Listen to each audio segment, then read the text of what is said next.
Imagine a clearing at dusk. Ice Age California, roughly 15,000 years ago. The air is thick with the smell of pine and something else, something older. A tar pit sits at the edge of the trees, still black, deceptively shallow. A mammoth has wandered too close. It doesn't understand what's happening yet. It simply feels its feet growing heavy. Then, from the tree line, something watches.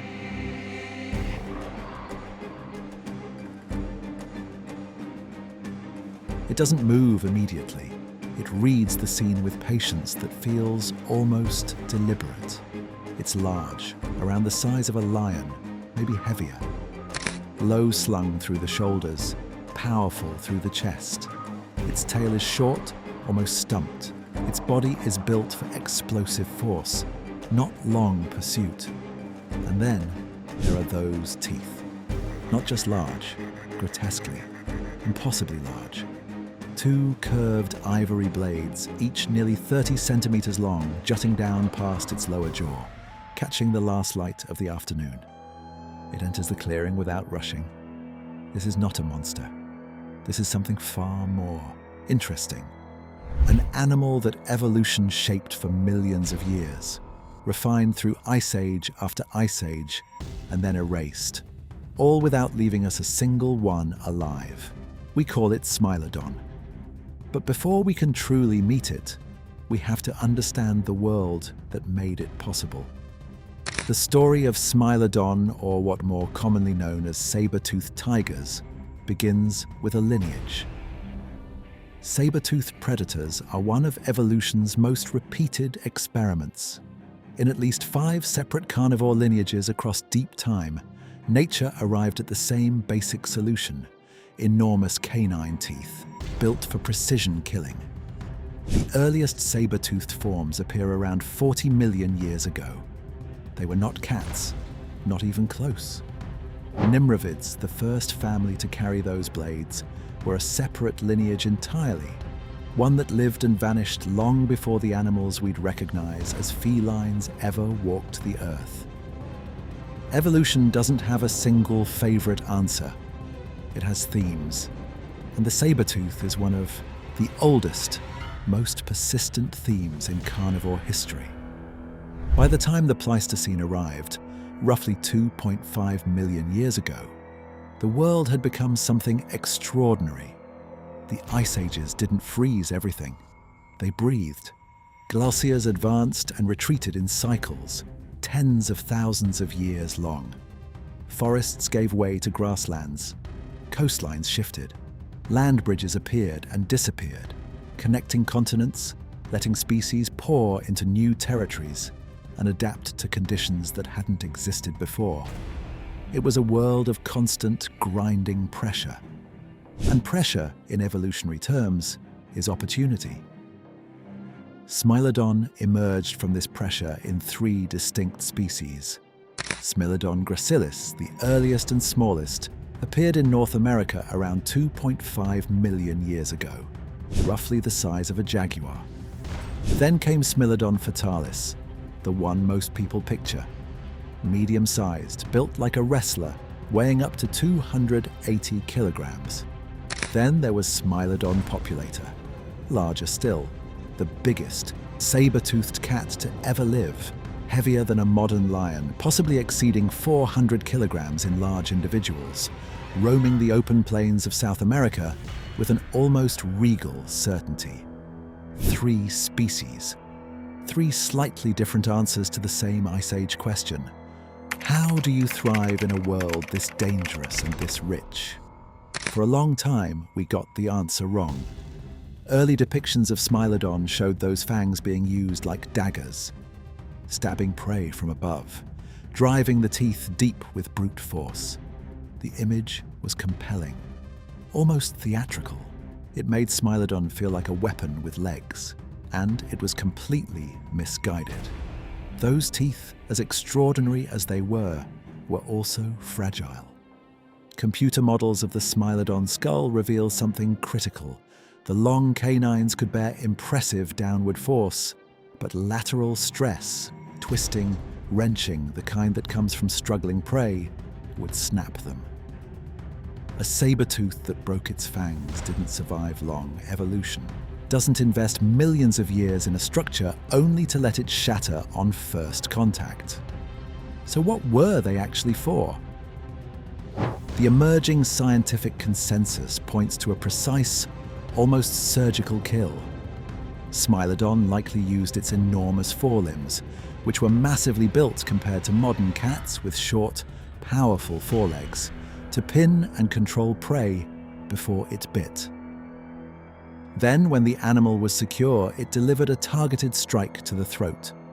Not stabbing, slicing. The canines functioned like specialized shears, severing the trachea, the carotid arteries, ending the struggle quickly and cleanly. It focused less on brute force and more on engineering. There's something almost melancholy in that realization. We spent decades imagining Smilodon as a savage, roaring killer when the truth is far more elegant. It was a precise animal, a careful one. It hunted large prey, horses, bison, ancient camels, ground sloths, and yes, young mammoths, and it killed them with control. Now, while you control the fate of this video, you would really be helping me out by liking this video and subscribing. It really does help, so thank you. Now, we come to a place where the story gets personal.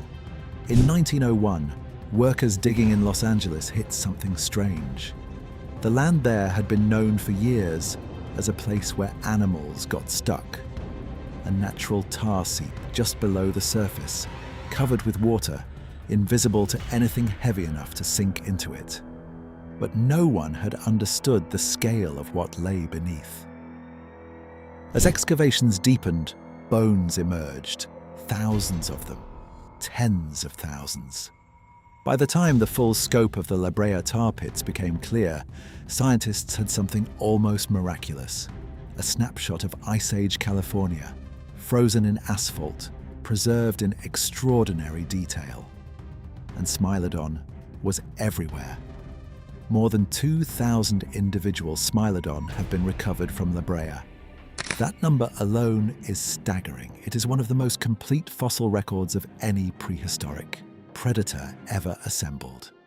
And those bones don't just tell us what Smilodon looked like, they tell us how it lived. Some of the La Brea specimens show healed injuries, broken limbs that knitted back together, damaged shoulders, spines, ribs. These are animals that survived significant trauma. And here's what makes that significant. Healing takes time. It takes rest. It takes, in many cases, food that someone else has caught. Studies of isotopic signatures in Smilodon bone suggest a diet that was consistent over long periods. A sign of stable social access to prey, not the feast and famine pattern you'd expect from a fully solitary ambush hunter. The bones from La Brea have slowly built a case for what many researchers now suspect. Smilodon may have been at least partially social, not necessarily in the complex, coordinated way of modern lions, but perhaps loosely cooperative, tolerant of others, willing to share kills in ways that benefited injured or recovering individuals. It is, of course, still debated. The bone evidence is only suggestive, but it changes the image completely. Instead of a lone knife in the dark, picture something closer to a loose coalition. Animals that recognized one another, that perhaps tolerated proximity around a kill, that may have, in the quiet language of Ice Age California, looked after their own. And then it was gone. Smilodon's extinction, roughly 10,000 years ago, was part of a much larger catastrophe. The Pleistocene megafauna collapse erased some of the largest animals this planet had seen in millions of years. Woolly mammoths, mastodons, giant ground sloths, short-faced bears, dire wolves. All of them vanished in a geological blink. The debate about why is still alive in paleontology. Climate change, the warming that followed the last glacial maximum, certainly played a role. Ecosystems reorganized, prey species shifted or declined. But there's another thread in this story that's harder to ignore. Humans arrived in the Americas around the same time these extinctions accelerated. A new kind of predator, one that hunted cooperatively, that used tools that could take megafauna efficiently and at scale. Whether human hunting was the primary driver, a secondary pressure, or simply the final weight on an already bending system that's still contested. But the timing is difficult to dismiss. Smilodon had survived ice ages before.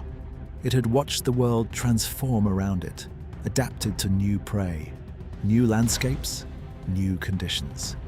It had endured for millions of years. And then, at the very end of the Pleistocene, in a world warming at the edges and filling with strange new bipeds, it simply stopped. Today, Smilodon is the official state fossil of California. A fitting choice. Nowhere on Earth has given up more of its bones. Nowhere has let us see it more completely. When you stand in front of a mounted Smilodon skeleton, and the Natural History Museum of Los Angeles has several extraordinary ones, there is that same moment that happens with all great prehistoric animals. A moment of scale, of distance, of something one can't quite name. You're looking at an animal that lived in the same valleys you might have driven through this morning. That hunted along rivers that still exist. That felt the same California sun. And yet it belongs to a world so different from ours that it might as well be science fiction. What Smilodon leaves behind is a question about extinction and resilience, about what it means for an animal so precisely adapted, so carefully built over such an enormous stretch of time, to simply no longer be here. The tar pits are still there, still slow, still black, still swallowing whatever wanders too close. The clearing at the edge of the trees is empty now, but for millions of years, something extraordinary watched from it.